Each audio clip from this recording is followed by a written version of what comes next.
நம்ம சேனலில் long video upload பண்ணி இந்த வீடியோ எப்படி இருக்கும்னா, நான் இது வரைக்கும் போட்ட லாங் வீடியோவில் இந்த வீடியோ கொஞ்சம் டிஃப்ரெண்ட்டாக இருக்கும். இந்த வீடியோவில் நான் ரெசிபீஸ் எதுவுமே வந்து ஷேர் பண்ணலை. ஒரு டே இன் மை லைஃப் vlog மாதிரி தான் இருக்கும். அதுக்கப்புறம் அன்றைக்கி நான் என்னென்னலாம் குக் பண்ணியிருந்தேன், அன்றைக்கி என்னென்ன வேலைலாம் பார்த்தேன், என்ன எப்படி நான் ப்ரொடக்டிவாக வச்சுக்கிட்டேன், மந்த்லி க்ளீனிங் ஒர்க் அந்த மாதிரி வீடியோஸ் தான் வந்து இந்த வீடியோவில் ஷேர் பண்ணியிருக்கேன். ஸோ அன்றைக்கி மார்னிங் தான் வந்து vlog எடுக்க ஸ்டார்ட் பண்ணேன். இப்போது இப்படி ஹாலிடேயில் என்னோடய ரொட்டீன் வந்து மோஸ்ட்லி வந்து இப்படி தான் போயிட்டுருக்கு. மார்னிங் எந்திரிச்சதும் வந்து பார்த்திங்கன்னா சைட் பை சைட் வந்து ஃபஸ்ட்டு லஞ்சோட ப்ரிப்ரேஷன் ஏதாவது ஒர்க் இருந்தால் இந்த மாதிரி சோக் பண்ணுறதெல்லாம் வந்து ஃபஸ்ட்டு பண்ணிடுறது. ஸோ இன்றைக்கி வந்து முருங்கைக்கீரை வந்து கடையல் பண்ண போகிறேன். அதனால பருப்பு ஊற வச்சுட்டேன். அண்ட் ஆஸ் யூஷுவல் எப்பயும் போல் ரைஸும் வந்து ஊற வச்சிடுறது.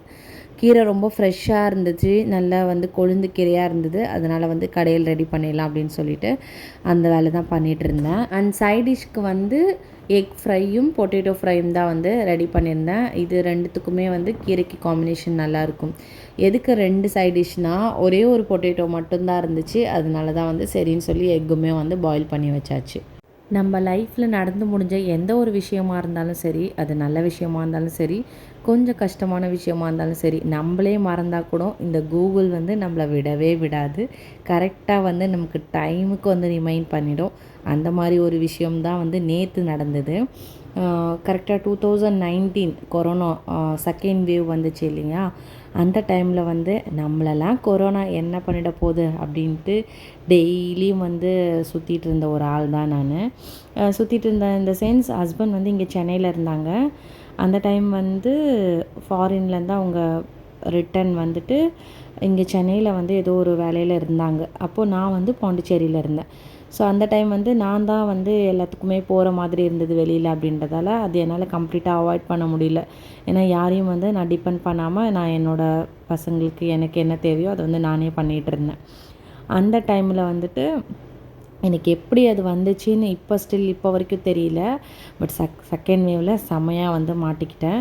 எப்படின்னா, இன்றைக்கெலாம் நின்று இந்த மாதிரி ஒரு வாய்ஸ் ஓவர்லாம் கொடுத்துட்டு இருந்திருக்க மாட்டேன்.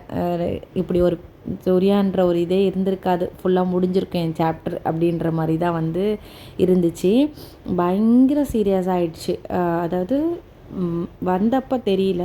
பட் இப்போ வரைக்கும் வந்து எந்த ஒரு பொண்ணுக்கிட்ட கேட்டாலும் அவங்களோட டெலிவரி பெயினை வந்து மறக்காமல் இருப்பாங்க இல்லையா, அது அந்த வலியை வந்து சொல்லும் போதே வந்து எத்தனை வருஷம் கேட்டாலும் அது அப்படியே வந்து சொல்லும் போதே அழுதுருவாங்க. அந்த அளவுக்கு அவங்க மனசில் வந்து ஒரு ஸ்ட்ராங்காக பதிஞ்சிருக்கும் அந்த டெலிவரி மொமெண்ட்டு. அதுக்கு ஈக்குவலாக எனக்கு வந்து இந்த கொரோனாவோட தாக்குதல் வந்து அவ்வளோ ஜாஸ்தியாக இருந்துச்சு.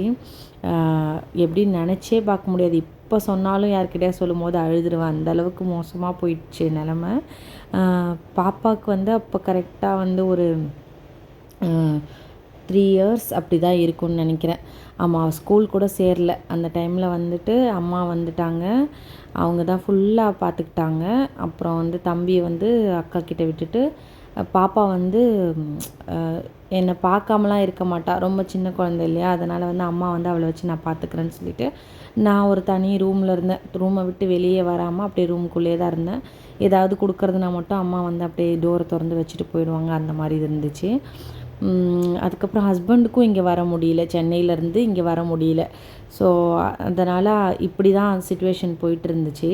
நேற்று அந்த டைமில் எடுத்த ஃபோட்டோஸ் எப்படின்னா, இதுக்கப்புறம் இவ கூட ஃபோட்டோஸ் எடுக்க முடியுமா என்னன்னு தெரியல, நினச்சாங்களா என்னன்னு தெரியல. அவ்வளோ ஃபோட்டோஸ் வாசல்லே நின்றுட்டு நான் உள்ளே வந்து படுத்துருக்குறேன். அப்படி நிறைய செல்ஃபி வந்து எடுத்துகிட்டு இருந்தாங்க. கரெக்டாக இதே டைம் தானே, மேயில் தானே, அதனால் வந்து நேற்று எனக்கு கூகுளில் வந்துச்சு. வந்ததுக்கப்புறம் என்னாச்சுன்னா, அவர் வர வரைக்கும் ஓரளவுக்கு மேனேஜ் பண்ணுற மாதிரி தான் இருந்தது. ஃபோனில் அம்மா பேசுவாங்க. என்னால் முடிஞ்ச அளவுக்கு நான் கொஞ்சமாக பேசுகிற அளவுக்கு பேசிகிட்டு இருந்தேன். ஹஸ்பண்ட் வந்ததுக்கப்புறம் எப்படின்னா, ஒரு 2-3 டேஸில் ரொம்ப சிவியர் ஆகிடுச்சு எனக்கு. எப்படின்னா, சுத்தமாக ஒரு தண்ணி கூட உள்ளே போகல. ரொம்ப மோசமான ஒரு கண்டிஷனுக்கு வந்து போயிட்டேன் நான். ஓகே, இப்போ அப்படியே பாஸ் பண்ணிவிட்டு இங்கே கிளைமேட் சூப்பராக இருந்துச்சு அன்றைக்கி. செம்ம சூப்பராக இருந்துச்சு. ஸோ அப்படியே பாட்டெல்லாம் போட்டு விட்டு தான் நாங்கள் அப்படியே க்ளீனிங் ஒர்க்லாம் பண்ணிகிட்டு இருந்தோம். செம்மையாக இருந்தது.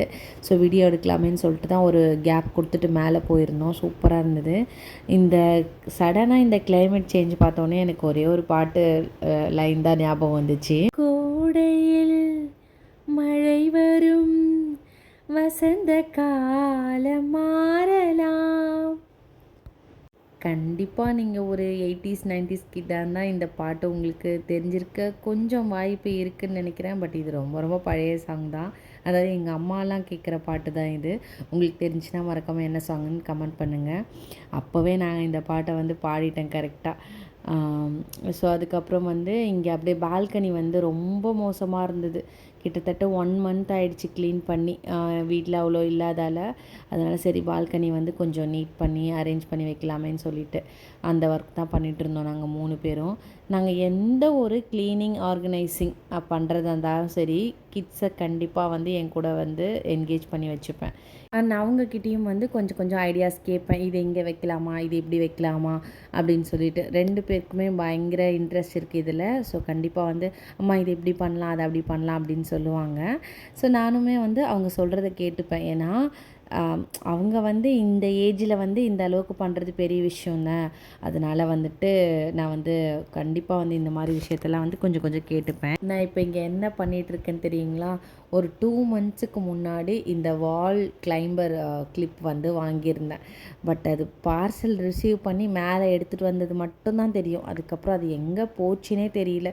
ஸ்டோர் ரூம்னு சொல்லி பசங்க எங்கே தூக்கி போட்டாங்கன்னு தெரியல. பட் அந்த பாக்ஸ் வந்து வீட்டுக்குள்ளே தான் இருக்குது. வீட்டை விட்டு எங்கேயும் போகலன்றது வந்து 100% தெரியும். பட் வந்து அதை தேடி தேடி நான் வெக்ஸ் ஆகிட்டேன். ஸோ அதுக்குள்ளே இதுவுமே ரொம்ப வளர்ந்து அப்படியே ரொம்ப இதாகிட்டு இருந்துச்சு மணி பிளான்ட். அதனால் என்ன பண்ணேன், அந்த டபுள் சைட் டேப் இருக்குல்ல அதை வச்சு தான் ஒட்டிகிட்டு இருந்தேன். இதை வச்சு ஒட்டக்கூடாதுன்னு சொல்லிட்டு ஹஸ்பண்ட் திட்டிகிட்டு இருந்தார். நான் வந்து அந்த இது ஒன்று வாங்கினேன், அது எங்கேன்னு கேட்டார். இல்லைங்க அது எங்கே தேடியுமே கிடைக்கல, ஆனால் வீட்டுக்குள்ளே தான் பத்திரமா இருக்குது, 200 ருபீஸ் தானே, நான் இன்னொன்று ஆர்டர் போட்டுருன்னு சொன்னதுக்கு இல்லை பண்ணக்கூடாது, அது வீட்டுக்குள்ளே தானே இருக்குது, அதை முதல்ல தேடி எடு அப்படின்னு சொல்லிட்டாங்க. நானும் பசங்கக்கிட்ட கேட்குறேன், பசங்க என்கிட்ட கேட்குறாங்க, எனக்கு தெரியாதமான்றாங்க. இப்படியே போயிட்டு இருந்துச்சு. சரி எதுக்குமா வம்புன்னு சொல்லிவிட்டு இப்போதைக்கு வந்து அந்த டபுள் சைட் டேப்பை வச்சு போட்டுட்டேன். அந்த ஸ்டோர் ரூம்குள்ளே போயிட்டு ஒரு நாள் அதெல்லாம் தேடி எடுக்கணும்.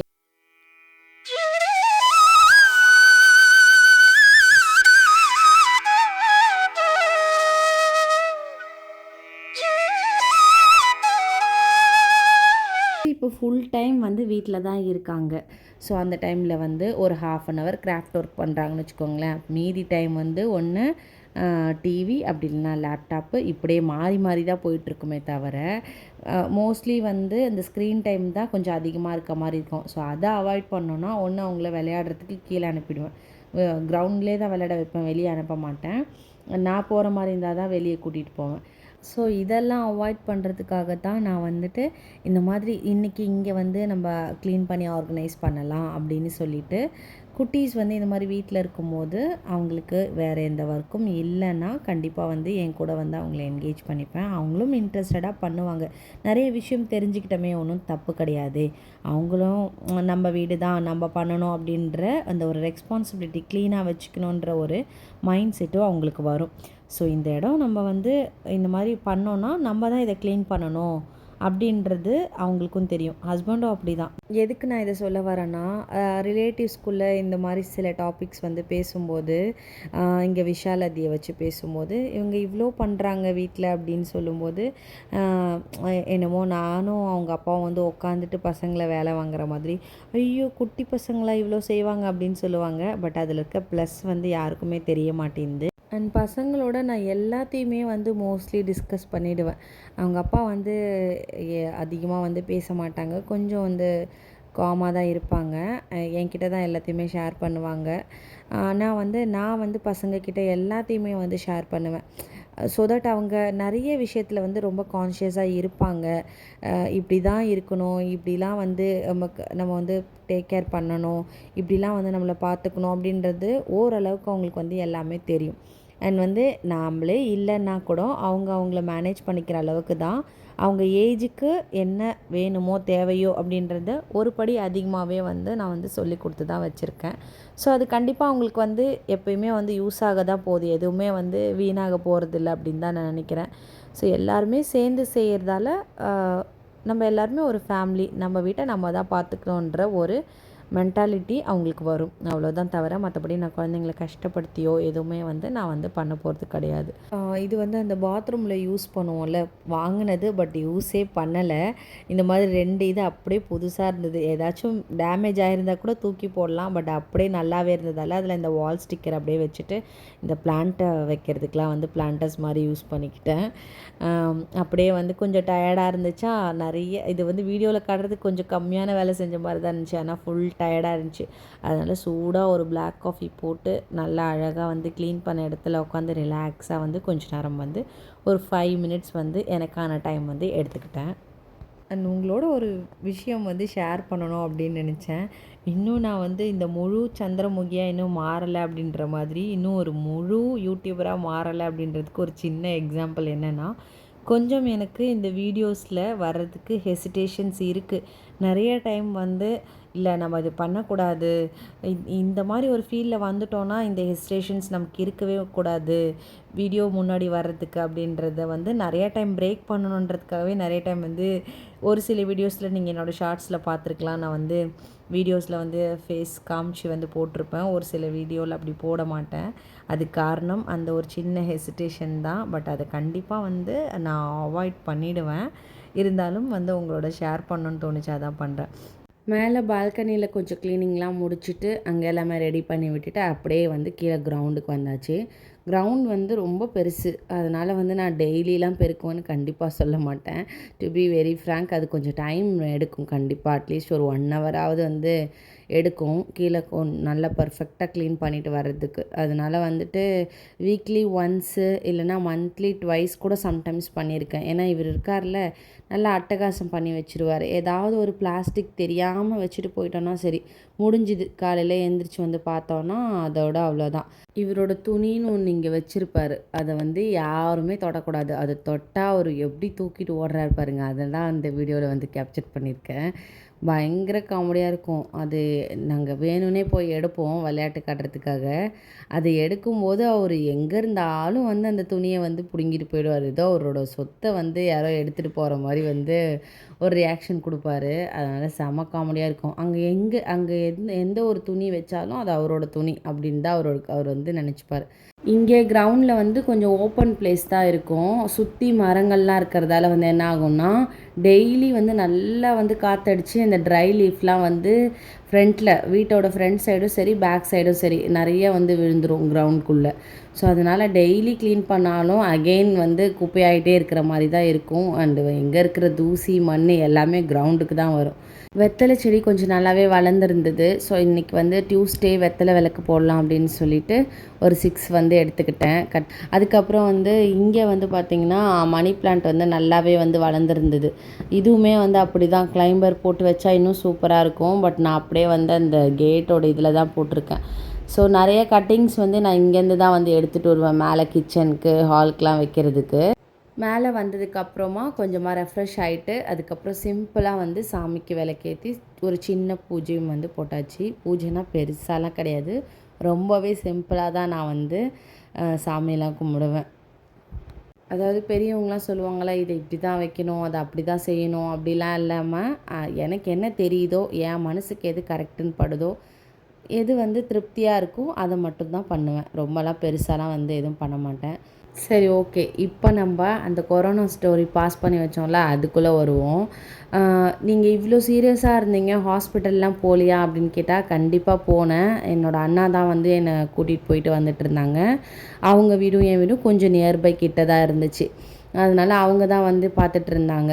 ஹஸ்பண்ட் வந்ததுக்கப்புறம் ஒரு 2 டேஸாக வந்து கொஞ்சம் ஓரளவுக்கு மேனேஜ் பண்ணுற மாதிரி தான் இருந்துச்சு. திடீர்னு ஒரு நாள் என்னாச்சு, குளிக்க போகும்போது என்னாச்சு, எனக்கு ரொம்ப வந்து ஆக்சிஜன் அப்படியே குறைஞ்சி ரொம்ப அப்படியே இழுக்க ஆரம்பிச்சிருச்சு. அப்படியே இழுக்குது, காஃப் பண்ணுறேன், மூச்சு விட முடியல, மூச்சு திணறுது அப்படியே. வெளியில் சத்தம் கேட்டு ஹஸ்பண்ட் என்ன பண்ணாங்க, உடனே டக்குன்னு இமிடியேட்டாக வந்து என்னை தூக்கிட்டு ஓடுறாங்க. என்னால் சுத்தமாக நடக்கக்கூட முடியல. அவங்களுக்கு தெரிஞ்சிருச்சு ஏதோ நடக்க போகுது, சீரியஸான கண்டிஷன் அப்படின்னு சொல்லிட்டு. மேலேருந்து ஸ்டெப்ஸில் தூக்கிட்டு ஓடுறாங்க. எனக்கு வந்து பாதி அப்படியே தெரியுது, கொஞ்சம் ட்ரௌசியாக இருக்குது. அப்படியே மூச்சு விடுறது அப்படியே வந்து ரொம்ப ரொம்ப டிஃபிகல்ட்டாக இருக்குது. யாரோ ஒரு பெரிய கல் தூக்கி நெஞ்சு மேலே வச்சா எப்படி இருக்கும் அந்த மாதிரி அதெல்லாம் வந்து ஃபீல் பண்ண முடியுது. அப்புறம் போயிட்டு என்னை காரில் வச்சுட்டு வண்டி ஸ்டார்ட் பண்ணுறாங்க, ஸ்டார்ட் ஆகலை. அது ஒரு பெரிய காமெடி. நிறைய இந்த மாதிரி ஆயிடுச்சு.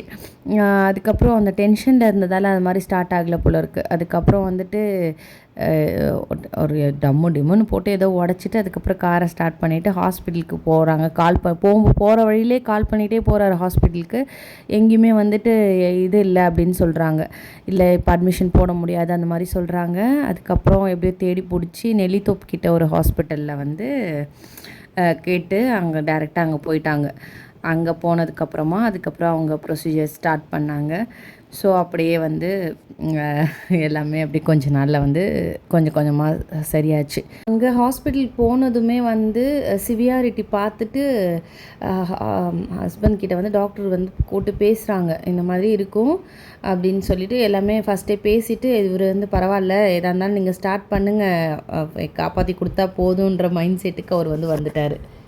ஸோ என்னோடய லைஃப்லேயே வந்து என்னோடய 2 டெலிவரியும் எப்படி வந்து அந்த மெமரிஸ் வந்து என்னால் மறக்க முடியாதோ அதே மாதிரி இந்த கொரோனாவோட தாக்குதல் வந்து என்னால் சத்தியமாக மறக்க முடியாது. அந்த அளவுக்கு எத்தனையோ டைம் நமக்கு ஜுரம் வந்திருக்கும், நம்ம அதை படுத்திருப்போம், படுக்கையாக இருந்திருப்போம், கஷ்டப்பட்டுருப்போம். ஆனால் இந்த மாதிரி ஒரு உடம்புக்குள்ள ஒரு வலி, ஒரு வேதனை, ஐயோ இன்னும் எத்தனை நாள் நம்ம இருப்போமோ அப்படின்ற மாதிரி ஒரு பயம், அந்த மாதிரிலாம் வந்து ரொம்ப வந்து இப்போ வரைக்குமே மறக்க முடியாத ஒரு ஞாபகம்தான் அதெல்லாமே எனக்கு. என்ன மாதிரி நீங்களும் யாராவது வந்து கொரோனாவில் இந்த மாதிரி கஷ்டப்பட்டுருந்தீங்கன்னா மறக்காமல் கமெண்ட்டில் சொல்லுங்கள். அண்ட் நிறைய பேர் வந்து இந்த கொரோனாவால் நிறைய அவங்களுடைய எனக்குமே நிறைய லைஃப்பில் சேஞ்சஸ் இருந்துச்சு. லைக் நாங்கள் வந்து வேறு இடத்துக்கு போக வேண்டியது அதுவுமே வந்து கேன்சல் ஆகிடுச்சு. இந்த கொரோனா ஒரு விஷயம் வந்து நிறைய பேரோட லைஃப்பையே வந்து சேஞ்ச் பண்ணி விட்டுருச்சுன்னு தான் சொல்லணும். அண்ட் ஒரு வழியாக அன்னைக்கு கிச்சன், அதுக்கப்புறம் ஹால், கீழே ஸ்டெப்ஸு, அதுக்கப்புறம் வந்து கிரவுண்டு, இதை மட்டும் வந்து அன்றைக்கி ஓரளவுக்கு என்னால் முடிஞ்ச அளவுக்கு க்ளீன் பண்ணி வச்சாச்சு வித் குட்டீஸோட ஹெல்ப்போட. அதுக்கப்புறம் ஸோ இன்றைக்கான டே வந்து ரொம்ப ப்ரொடக்டிவாக நல்லா போச்சு. நல்லா டயர்டாகிட்டேன் ஈவினிங்குள்ளே. சாமியெல்லாம் கும்பிட்டுட்டு அப்படியே வந்து உட்காந்துட்டேன், டின்னர் கூட வேண்டாம்ப்பா அப்படின்னு சொல்லிட்டு. ஸோ அந்தளவுக்கு நல்லா டயர்டாகிடுச்சு. ஓகே, நம்ம இந்த விலாகோட எண்டுக்கு வந்துட்டோம். இது வரைக்கும் என்னோடய வீடியோஸ் பார்த்து சப்போர்ட் பண்ண எல்லாருக்கும் ரொம்ப ரொம்ப நன்றி. நம்ம சேனலை இது வரைக்கும் சப்ஸ்கிரைப் பண்ணால் மறக்காமல் சப்ஸ்கிரைப் பண்ணி சப்போர்ட் பண்ணுங்கள். பாய்.